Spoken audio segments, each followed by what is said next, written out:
সংবাদকর্মীদের সঙ্গে কথা বলার সুযোগ না দেওয়ায় পুলিশ সদস্যদের ধমক দিয়েছেন সাবেক খাদ্যমন্ত্রী কামরুল ইসলাম। সোমবার ঢাকার মুখ্য মহানগর হাকিম আদালতের হাজতখানা থেকে এজলাসে তোলার সময় এই ঘটনা ঘটে।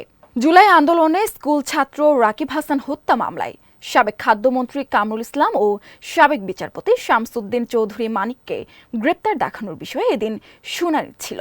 সকাল 10:15টার দিকে তাদের এজলাসে তোলা হয়। পেছনে হাতকড়া পরানো, বুলেট প্রুফ জ্যাকেট ও মাথায় হেলমেট ছিল তাদের। পুলিশ বেষ্টনী দিয়ে এজলাসে তাদের তোলার সময় সাংবাদিকদের সঙ্গে কথা বলতে চান কামরুল, তবে পুলিশ সদস্যরা তাকে কথা বলতে নিষেধ করেন। এ সময় ক্ষিপ্ত হয়ে পুলিশ সদস্যদের ধমক দেন আওয়ামী লীগের সাবেক মন্ত্রী কামরুল ইসলাম।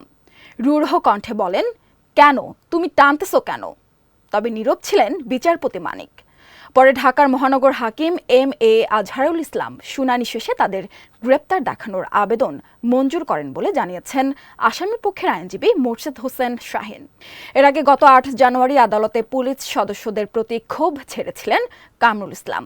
সেদিন লালবাগ থানার আলী হত্যা মামলায় তাকে গ্রেপ্তার দেখানোর বিষয়ে শুনানি ছিল।